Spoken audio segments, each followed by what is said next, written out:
हमने शहर को दी एक नई पहचान, हम हैं सिंघानिया बिल्डकॉन।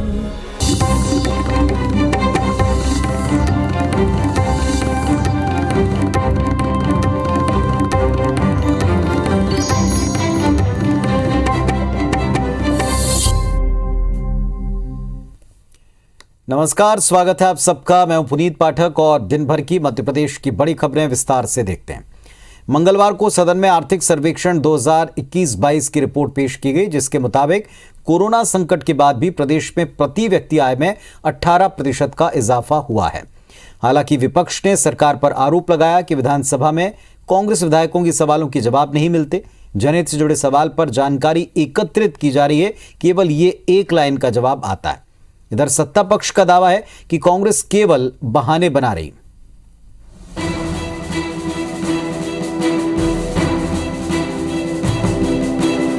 मध्य प्रदेश के कांग्रेस विधायकों को सरकार का यह जवाब परेशान कर रहा है। कांग्रेस विधायकों का दावा है कि बीजेपी सरकार के हर विधानसभा सत्र में मंत्री महत्वपूर्ण सवालों का जवाब केवल एक लाइन में देते हैं कि इस विषय में जानकारी एकत्रित की जा रही है। विपक्ष का आरोप है कि सरकार खुद को बचाने के लिए लोकतंत्र के मंदिर में फरेब कर रही है, चाहे सीएम सचिवालय से जुड़े सवाल हो, कृषि विभाग से या फिर ऊर्जा विभाग के सवाल। हर बार उत्तर एक ही होता है। विपक्ष के मुताबिक ये वो विभाग हैं जिनमें सबसे ज्यादा गड़बड़ियां हुई हैं। शायद इसलिए बीजेपी सरकार के मंत्री एक्सपोज हो जाने के डर से जवाब नहीं दे रहे। कांग्रेस के सीनियर विधायक सज्जन सिंह वर्मा ने कहा कि ये सिर्फ एक सत्र का मामला नहीं, बल्कि एक ही सवाल को हर सत्र में पूछा गया और उसका जवाब सालों से जानकारी एकत्रित की जा रही के तौर पर मिला है। आज जब विधायक अपने क्षेत्र से लेके प्रदेश स्तर की बातों को उठाता है, तब जवाब आता है कि जानकारी एकत्रित की जा रही। ये पत्र मैं स्पीकर साहब को भेज रहा हूँ आज ही, कि इस तरह का यदि हुआ तो भी प्रदेश की जनता आपको माफ़ नहीं करेगी कि जनहित के लोकहित के प्रश्नों को आप भाग रहे हैं, जवाब नहीं दे रहे। इस मामले में मैंने माननीय विधानसभा अध्यक्ष महोदय को पहले भी कहा था कि विशेषकर जो गंभीर सवाल हैं, अक्सर ये देखने में आया उन सवालों का जवाब देने से सरकार बचती है, सदन में चर्चा से भी बचती है, और जब भी आता तो एक ही लाइन में लिखा हुआ आता है कि जानकारी एकत्र की जा रही है। ये अच्छी बात नहीं है, लोकतंत्र परंपराओं का एक अच्छा स्वरूप नहीं दिखता है। कांग्रेस ने बजट सत्र के दौरान सत्ता पक्ष की घेराबंदी करने के लिए तगड़ी तैयारी की, लेकिन विधानसभा में सरकार के रवैये से नाराज कांग्रेस विधायक सज्जन सिंह वर्मा ने विधानसभा अध्यक्ष डॉक्टर गिरीश गौतम से इंसाफ मांगा है। सज्जन सिंह वर्मा ने विधानसभा अध्यक्ष को पत्र लिखकर बताया कि 10वें सत्र तक तकरीबन 500 ऐसे सवाल हैं जिनके जवाब सरकार सिंगल लाइन में दे रही है। बेहद महत्वपूर्ण विषयों पर भी सरकार का रुख असंवेदनशील रहा है। इधर कांग्रेस के आरोप पर गृह मंत्री नरोत्तम मिश्रा का कहना है कि सदन में चर्चा से भागने के लिए कांग्रेस ऐसे ही बहानेबाजी करती है, जबकि प्रश्नकाल के अलावा भी कांग्रेस के पास अपने प्रश्नों को उठाने के लिए ध्यानाकर्षण, शून्यकाल, 139 के तहत चर्चा, स्थगन प्रस्ताव जैसे महत्वपूर्ण विकल्प होते हैं। अगर उनको ऐसा लगता है कि जवाब सही नहीं है तो प्रश्न और संदर्भ समिति और अनेक माध्यम और हैं जिन पर चर्चा की जा सकती है, उसको समिति को देना चाहिए। चर्चा करें, हो हल्ला ना करें, मैं हमेशा से कहता हूं। दरअसल इस बजट सत्र के पहले संसदीय कार्य विभाग के अपर मुख्य सचिव आईसीपी केसरी की अध्यक्षता में पिछले दिनों विधानसभा प्रश्नों के उत्तर समय पर न मिलने और इसके बारे में लंबित मामलों को लेकर बैठक की गई थी, जिसमें संबंधित विभागों को सूचित किया गया था। ऐसा नहीं कि इस संबंध में पहली बार बैठक हुई, इसके पहले भी समीक्षा बैठकें की गई और विभाग और उनके अध्यक्षों को उत्तर देने के लिए बाध्य किया गया है। बावजूद इसके इस सत्र में भी इसी तरह एक लाइन के जवाब आ रहे हैं। अब इसे लेकर कांग्रेस विधायकों ने मोर्चा खोल दिया है। सवाल ये उठता है, क्या वाकई सरकार सदन में सवालों का जवाब देने से बच रही है? नवीन कुमार सिंह, IBC 24, भोपाल।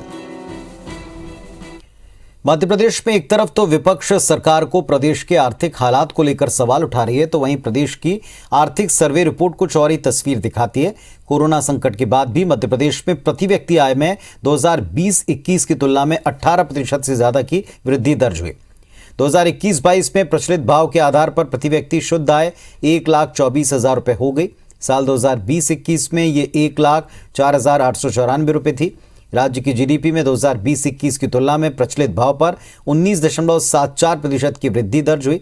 सरकार की आय विभिन्न स्रोतों से 1,64,000 करोड़ रुपए होने का अनुमान है। पिछले साल से ये 20% अधिक है। खनन राजस्व में वृद्धि 36% से ज्यादा रही। 31 मार्च 2021 की स्थिति में प्रदेश पर कर्ज 2 लाख करोड़ रुपए से अधिक रहना अनुमानित है। ये जानकारी विधानसभा में प्रस्तुत आर्थिक सर्वेक्षण में दी गई है।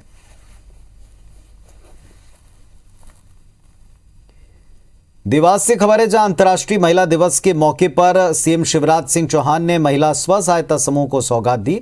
300 करोड़ रुपए की ऋण राशि का वितरण और पोषण आहार संयंत्र का हस्तांतरण किया गया। इस मौके पर राज्यसभा सांसद जेपी नड्डा भी मौजूद थे। इसके साथ ही कार्यक्रम में स्व सहायता समूह के सफलता की कहानी पुस्तक का विमोचन किया गया। कार्यक्रम का लाइव प्रसारण प्रदेश के सभी जिलों में पंचायत स्तर तक हुआ। कार्यक्रम में सीएम शिवराज सिंह चौहान ने कहा, महिला सशक्तिकरण के क्षेत्र में प्रदेश में क्रांति आई है। एक तरफ प्रधानमंत्री बेटी बचाओ बेटी पढ़ाओ योजना चला रहे हैं, महिलाओं को उज्ज्वला गैस सिलेंडर दे रहे हैं, तो वहीं मध्य प्रदेश सरकार स्थानीय चुनाव में महिलाओं को 50% आरक्षण दिया है। शिक्षकों की भर्ती में 50% आरक्षण है। जेपी नड्डा ने सीएम शिवराज सिंह चौहान की तारीफ करते हुए कहा कि मध्य प्रदेश में महिला सशक्तिकरण के लिए जो अद्भुत प्रयास किए जा रहे हैं वो प्रशंसनीय हैं। जिसने सबसे पहले स्थानीय निकाय के चुनाव में पंच सरपंच से लेकर मेयर तक के चुनाव में 50% सीटें बहनों के लिए रिजर्व कर दी। सरकारी नौकरियों में, शिक्षकों में 50% बेटियों की भर्ती, सामान्य नौकरियों में 33% बेटियों की भर्ती और तो और 30% भर्ती पुलिस में भी केवल बेटियों की जाएगी। स्वयं सहायता के दृष्टि से काम करने का जो जज्बा मुख्यमंत्री जी ने दिखाया है और इतनी बड़ी संख्या में आप एकत्र आई हैं, यह इस बात का सूचक है कि महिला शक्ति मध्य प्रदेश में एक सशक्तिकरण के साथ आगे बढ़ रहा है। और मैं अपनी ओर से भी आप सबको अंतर्राष्ट्रीय महिला दिवस पर बहुत बहुत शुभकामनाएं आपको देता हूं और बधाई देता हूं। उत्तर प्रदेश चुनाव में 10 से ज्यादा एग्जिट पोल में बीजेपी को स्पष्ट बहुमत दिया गया है, जिसमें बीजेपी को 212 से 326 सीटें दिखाई गई हैं। 2017 के चुनाव में बीजेपी को 312 सीटें मिली थीं। यानी भाजपा पिछला प्रदर्शन नहीं दोहरा पा रही, लेकिन सरकार बना रही। उज्जैन दौरे पर रही बीजेपी के राष्ट्रीय अध्यक्ष जेपी नड्डा ने मीडिया से बातचीत में कहा कि बाबा महाकाल से बीजेपी की जीत की प्रार्थना की है। यूपी के एग्जिट पोल को लेकर गृह मंत्री नरोत्तम मिश्रा ने कहा कि सभी एग्जिट पोल बीजेपी को बहुमत दिखा रहे हैं। नरोत्तम मिश्रा ने दूसरी पार्टियों पर तंज कसते हुए कहा कि अब की बार सपा हाफ, कांग्रेस साफ और बसपा माफ है। उधर भोपाल दौरे पर है वेप नेता प्रवीण तोगड़िया ने यूपी चुनाव को लेकर प्रतिक्रिया में कहा, हिंदू ही जीतेगा, लेकिन किस दल का होगा ये तो यूपी की जनता तय करेगी। यूपी एग्जिट पोल पर प्रदेश कांग्रेस अध्यक्ष कमलनाथ ने कहा, बंगाल के एग्जिट पोल्स को भी सबने देखा है। 10 मार्च को नतीजे आने दीजिए, एग्जिट पोल्स की सच्चाई दिख जाएगी। वैसे भी एग्जिट पोल्स की कोई मतलब या मायने अब नहीं रह गए हैं। सपा हाफ है, कांग्रेस साफ है, बसपा माफ है। और सारे एग्जिट पोल में उत्तर प्रदेश में भारतीय जनता पार्टी की सरकार बनने जा रही है। हिंदू ही जीतेगा, किस दल का हिंदू जीतेगा वो उत्तर प्रदेश की जनता तय करेगी। बंगाल का भी तो एग्जिट पोल आया था, क्या था उस एग्जिट पोल में? तो ये एग्जिट पोल में का कोई मतलब है, कोई मायने है? 10 तारीख को देखेंगे। मध्य प्रदेश में सरकारी विभागों की महिला कर्मचारियों की तादाद लगातार बढ़ रही है। 10 साल में महिला अधिकारी और कर्मचारियों की संख्या में 7% से ज्यादा का इजाफा हुआ है। आकस्मिक निधि से वेतन प्राप्त महिला कर्मचारियों की संख्या में 2 गुना ज्यादा की वृद्धि हुई। ये बेहतर स्थिति तब है जब लंबे समय तक सीधी भर्ती पर रोक लगी। पिछले 6 साल से प्रमोशन भी नहीं हुआ। इन 10 साल में महिला शिक्षकों की तादाद में सबसे ज्यादा बढ़ोतरी हुई। 10 साल पहले 85,000 की संख्या थी, जो अब 1.27 लाख पर पहुंच चुकी है। इसकी वजह से महिलाओं के लिए 50% पर जो पद थे वो रिजर्व किए गए। राज्य सरकार के महिला सशक्तिकरण की नीति और महिला आरक्षण में बढ़ोतरी इसकी खास वजह मानी जा रही। कर्मचारी चयन बोर्ड ने जो परीक्षाएं ली हैं उसमें शामिल होने वाली महिला उम्मीदवारों की संख्या 2 गुनी रफ्तार से बढ़ी है।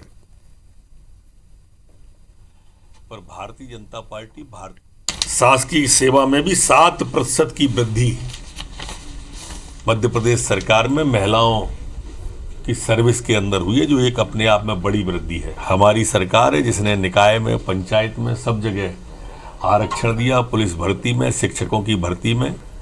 हम कहते हैं जननी जन्मभूमि स्वर्गादपि गरीयसी, जननी जन्मभूमि स्वर्ग से महान है। ऐसी मातृशक्ति को प्रणाम है। देश भर में महिला दिवस मनाया जा रहा है। मध्य प्रदेश में भी इसको लेकर उत्साह दिखाई पड़ा। अंतर्राष्ट्रीय महिला दिवस के मौके पर कई कामों की कमान महिलाओं के हाथ में रही। भोपाल से तस्वीर, जहां ट्रेन की कमान महिलाओं ने थामी। Bilaspur Bhopal express, loco pilot से लेकर गार्ड, टीसी, सब कुछ महिलाओं ने मोर्चा संभाला। दूसरी तस्वीर राजधानी भोपाल से, जहां टिकट चेकिंग से लेकर टिकट काउंटर पर भी महिलाएं ही चेक करते नजर आए। महिला दिवस पर डीआरएम सौरभ बंदोपाध्याय ने सभी महिला कर्मियों को बधाई दी। जबलपुर में आप तस्वीर देख रहे हैं, चेरीताल में महिलाएं हाथों में गुलाब लेकर शराब दुकान में घुसी। शराब पी रहे लोगों को गांधीगिरी दिखाते हुए गुलाब दिए और शराबबंदी की मांग की। मंडला की चौथी तस्वीर, राज्यसभा सांसद संपत्ति उइके, नगर पालिका अध्यक्ष पूर्णिमा शुक्ला, जिला पंचायत अध्यक्ष सरस्वती मरावी और एडीएम मीणा मसराम समेत महिला जिला पंचायत सदस्य और महिला पार्षदों ने मां नर्मदा की पूजा की और महिलाओं की प्रगति की कामना की।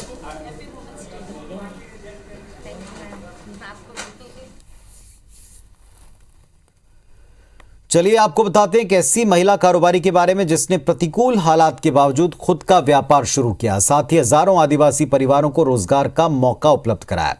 जबलपुर में पोल्ट्री का व्यवसाय करने वाली महिला उद्यमी ज्योति जायसवाल, जिन्होंने 10 साल पहले पोल्ट्री का कारोबार शुरू किया, जो आज इतना बढ़ चुका है कि आदिवासी अंचल में घूम घूम कर सालाना 1.5 लाख चूजे वो बांट देती हैं। ज्योति अपने पोल्ट्री फार्म में तैयार होने वाले कड़कनाथ और नर्मदा निधि मुर्गियों के चूजों को आदिवासी इलाके में रहने वाले परिवारों को उपलब्ध कराती हैं। इसके साथ ही चूजों के लिए 1 महीने का दाना देती हैं ताकि आदिवासी परिवारों को रोजगार का अवसर मिले।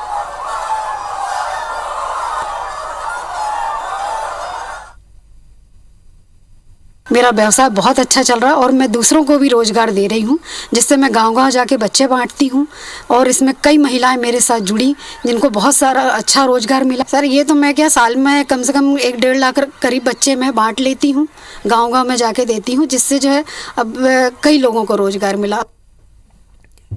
इंदौर में महिला मैकेनिक्स के घर पहुंच सेवा गैराज ऑन व्हील्स का शुभारंभ हुआ है। महिला बाल विकास की संयुक्त संचालक डॉक्टर संध्या व्यास ने हरी झंडी दिखाकर इसकी शुरुआत की। आमतौर पर वाहन खराब हो जाने पर महिलाओं को परेशानी झेलनी पड़ती है और ऐसे में महिलाएं फोन करके गैराज ऑन व्हील्स को उसी जगह पर बुला सकती हैं। हमारी सहयोगी ने गैराज ऑन व्हील्स का जायजा लिया है।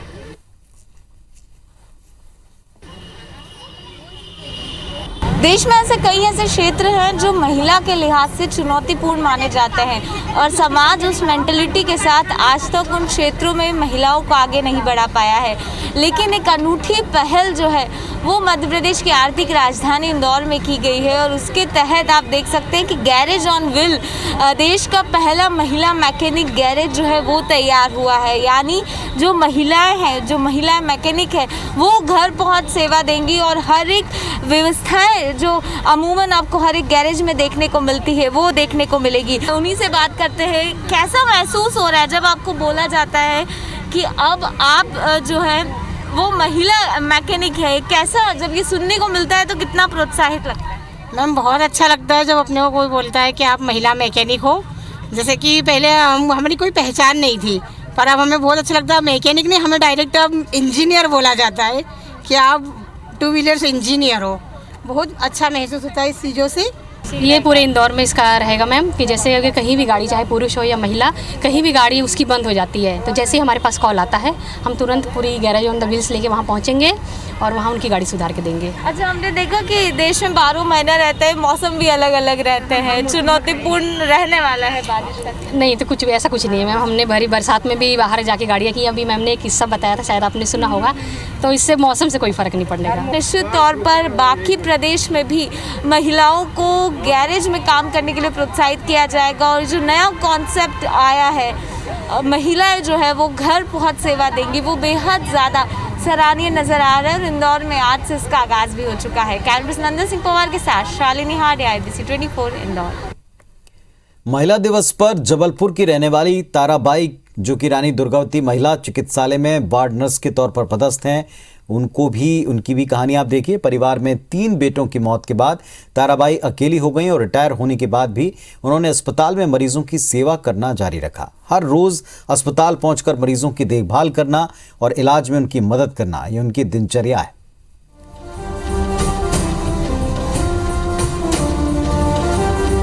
उम्र की इस ढलान में भी जबलपुर की रहने वाली ताराबाई पूरे जोश और उत्साह के साथ मरीजों की सेवा में जुटी हुई है। जबलपुर के रानी दुर्गावती महिला चिकित्सालय यानी कि लेडी एल्गिन अस्पताल में वार्ड नर्स के रूप में ताराबाई ने कई साल तक सेवाएं दी।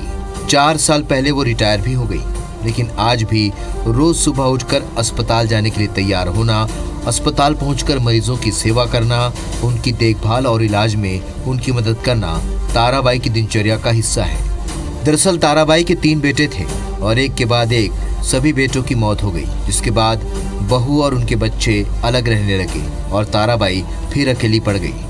अपने अकेलेपन को दूर करने के लिए ताराबाई ने अस्पताल में अपनी सेवाएं जारी रखी। उनका कहना है कि निस्वार्थ सेवा में जो सुकून मिलता है वो कहीं और नहीं मिल सकता। लिहाजा रिटायरमेंट के बाद भी वे रोजाना अस्पताल पहुंचकर अपना वही काम कर रही हैं जो नौकरी में रहते हुए किया करती थी।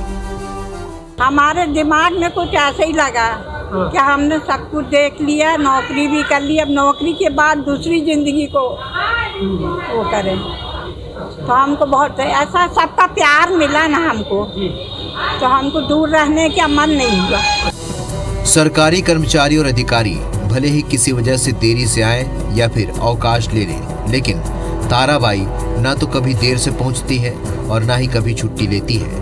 छुट्टी लेनी भी पड़ जाए तो अस्पताल के अधिकारियों को एक दिन पहले ही इसकी सूचना दे देती है। नियमानुसार रिटायरमेंट के बाद वार्ड के भीतर किसी की तैनाती नहीं की जा सकती, लिहाजा ताराबाई अस्पताल परिसर और ओपीडी के आसपास ही मरीजों के इलाज में मदद करती है। ताराबाई की सेवा के इस जज्बे से अस्पताल के अधिकारी और कर्मचारी भी उनके कायल हो गए हैं। ताराबाई ने साबित कर दिया है कि मानवता की सेवा में जो सुकून है वो धन दौलत में नहीं है। अभिषेक शर्मा, IBC 24 जबलपुर। तो इस बुलेटिन में फिलहाल इतना ही। खबरों अपडेट्स के लिए आप देखते रहें IBC 24। नमस्कार।